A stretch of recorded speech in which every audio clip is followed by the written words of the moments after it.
big crash for Alex, but no, we haven't. Oh my goodness me, that's Maverick Vinales. There'll be a red flag. From animal invasions. Oh, Iannone has ran straight into a seagull. We've got a stray dog that is running on the track. To early celebrations. Does he think the race is finished? I think he thinks it's over. Oh my goodness, can you believe it?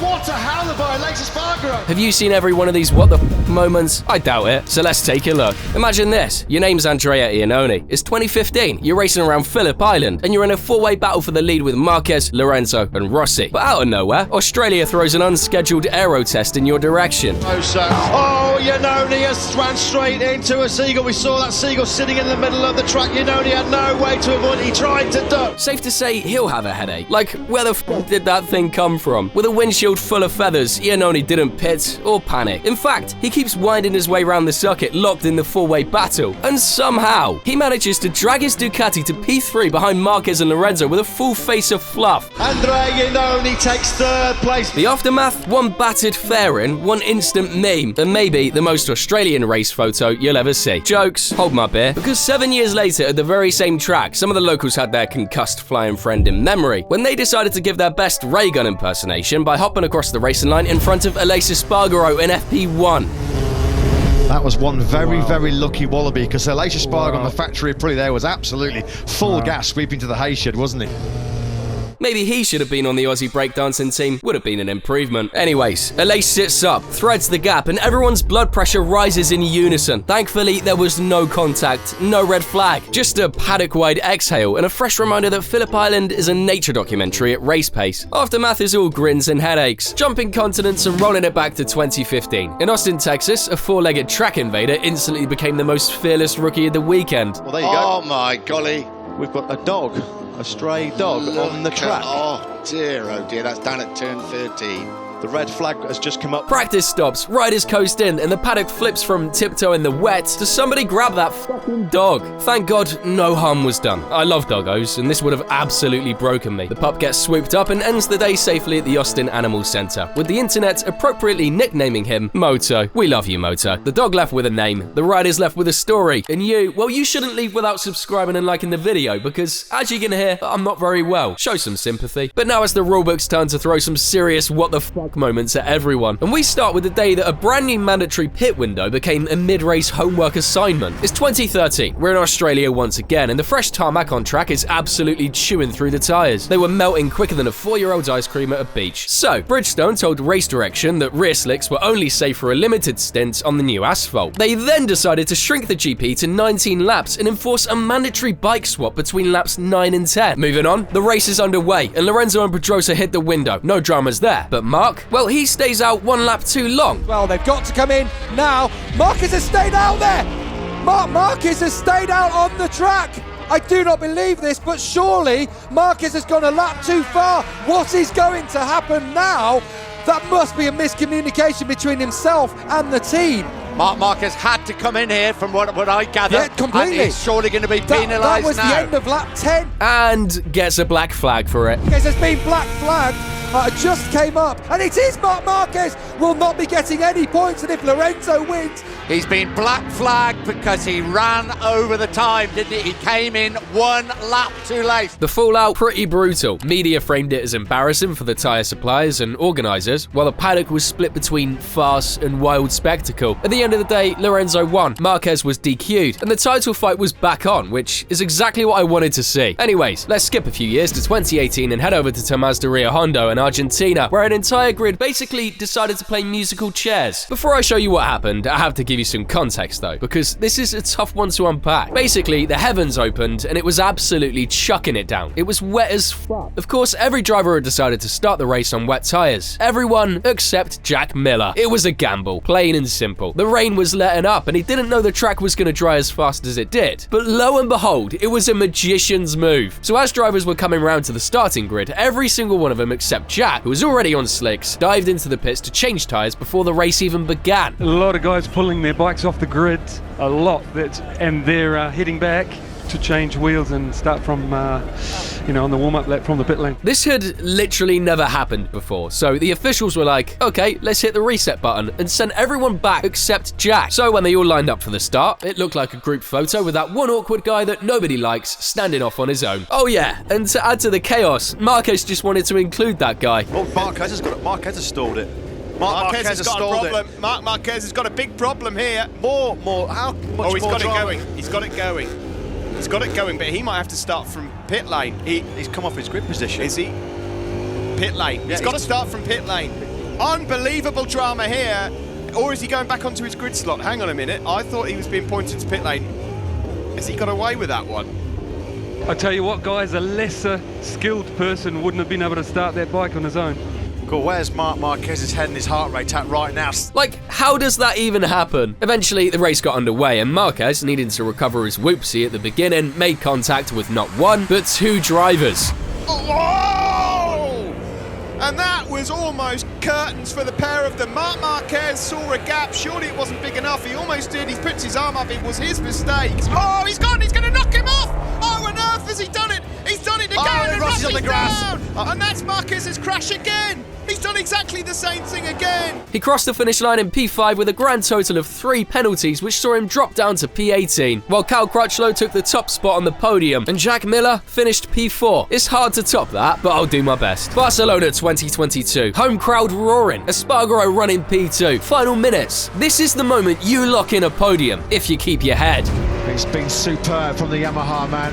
Aleix Espargaro's got a problem. Can you believe this on the last lap? Aleix Espargaro is withdrawing from this Barcelona Grand Prix. On the last lap, he got his hand up. We just saw there, Jorge Martin came through on him down the main straight. Where's he got his thumb up? Does he think the race is finished? I think he thinks it's over. Oh my goodness, can you believe it? What a howler by Aleix Espargaro. We thought it was a mechanical. He thought the race was over. He's made an incredible miscalculation. Aleix Espargaro thought his home Grand Prix was over. He thought he'd taken second place. That's one of the most incredible blunders I've ever seen. He misread the laps and celebrated 1 lap too soon. Dear, oh dear. By the time he clocks it, the train's already blown by. He digs back in, but the damage is done. What was P2 becomes P5 at the flag. Aleix Espargaro throws away a certain podium. I'm almost speechless here in the commentary box. Just happens to be at 180 miles per hour in front of your home fans on live TV.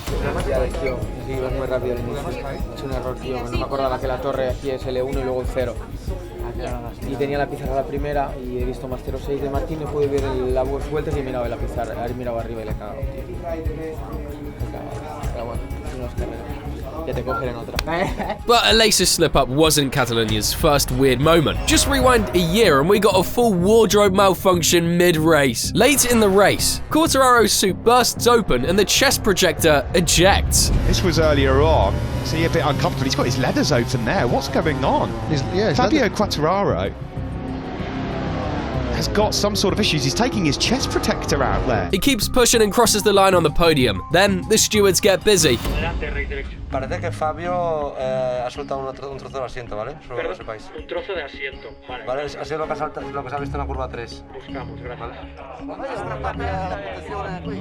A la puta perra. La puta perra. Se ha abierto el mono y se sacó el protector de... Ruido. Ma se lo fanno lo devono fare già. Ma subito, è già tardi, per forza. Dovrebbe andare non per noi, per il campionato. È pericoloso. È pericoloso, punto. Ormai è una questione di punti. Se tu non puoi andare senza gas, poi metti scritto, no? Così come quella tutta... Decision in real time was not taken, and that's my fault. By the time we'd been through all that and we're looking at camera angles to see, it was the last lap of the race. Basically, it was too late to stop him at that point. First, a 3-second penalty for a shortcut earlier in the race drops him down. Later, another 3 seconds for finishing with the leathers unfastened. Final classification, P6. Brutal way to learn the rules, but the footage speaks for itself. But if you think an open zipper would make your stomach drop if you were in his shoes, I'd hate to know what your stomach would do if you were in Vinales' in Austria the year before. Because heading down the main straight into turn 1, north of 130 miles per hour, Maverick squeezes the brake, only for absolutely nothing to happen. Oh my goodness me! That's Maverick Vinales! There'll be a red flag. What has happened here? The bike's been destroyed.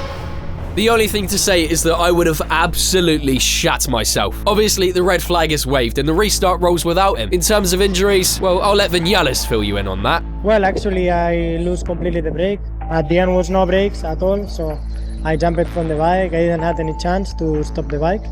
But anyway, you know, physically I'm quite okay. I have a little bit the shoulder. I hurt in Brno and now again.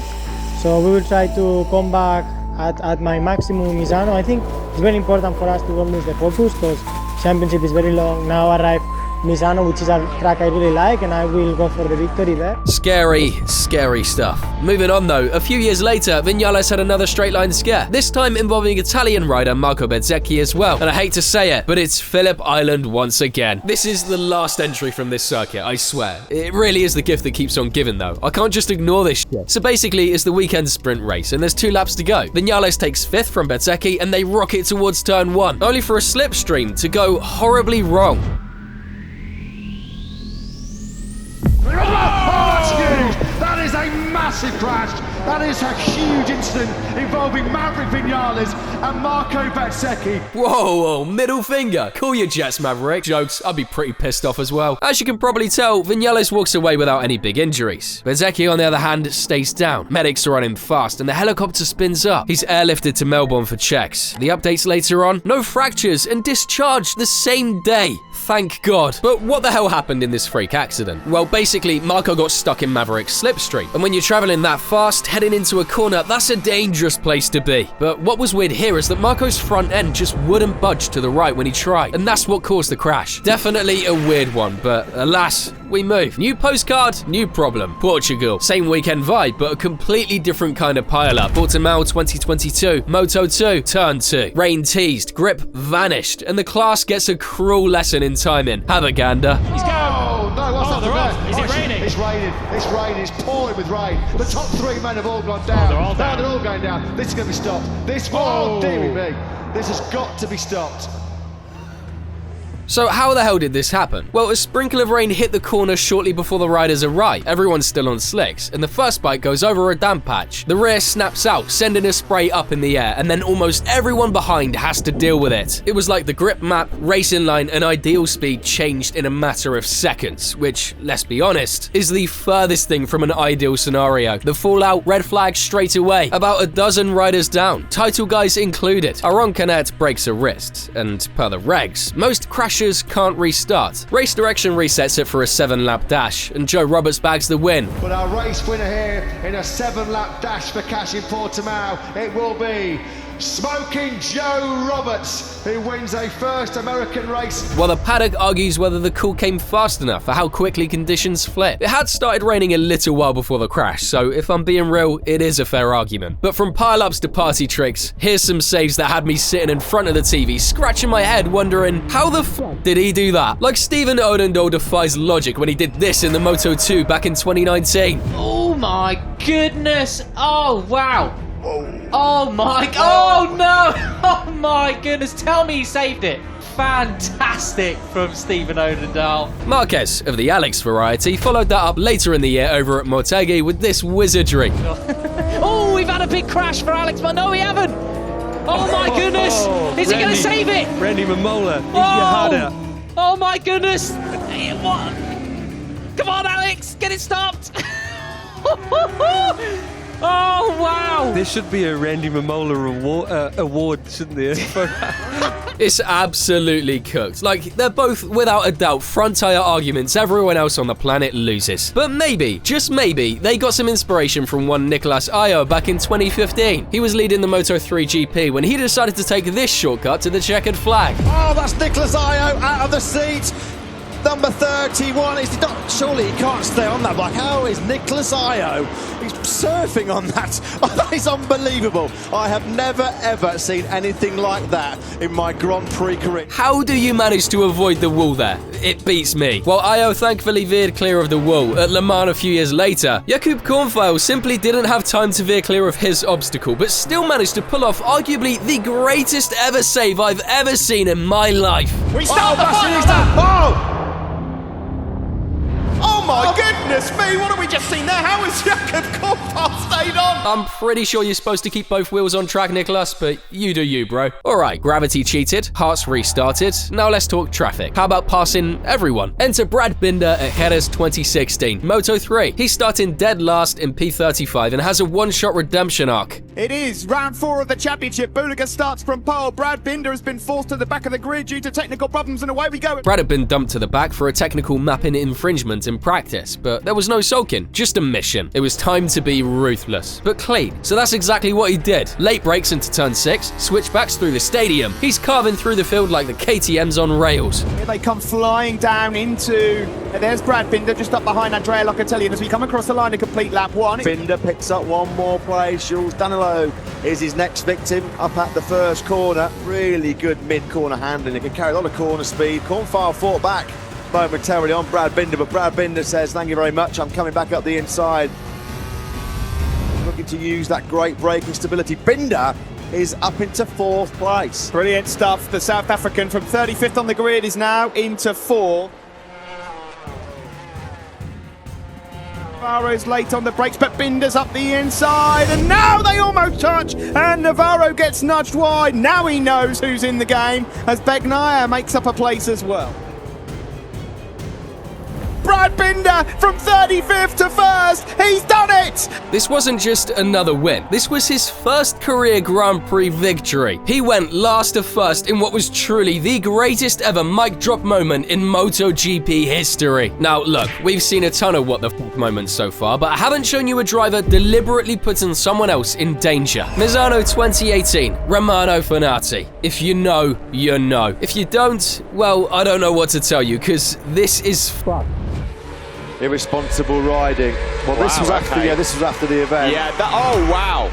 Now that's shocking. That is shocking. Absolutely outrageous. That is absolutely shocking. I don't even know what to say. This has to be one of, if not the most cataclysmic brain fart I've ever seen in any sport. Like, what did Fenati think would happen? Taking it too far and putting another driver in danger like that is just not on. Obviously, Romano saw the black flag and was DQ'd on the day. But man, the list of consequences didn't stop there. First, he received a 2-race ban from the FIM stewards. Then just 24 hours after the incident, his team, the Marinelli Snipers, straight up fired him. The contract he'd already signed with MV Agusta and Ford Racing for the next year cancelled. And the cherry on top, a few days later, the FIM went a full step further and withdrew his racing license for the rest of 2018, which was basically a cease and ban. We've seen so many what the fuck moments that I'm tripping major ballsack like Channing and Jonah in 21 Jump Street. That was pure mayhem, and I loved every second. If you want to check out some of the worst crashes in MotoGP history, click here. And as always, thank you for watching.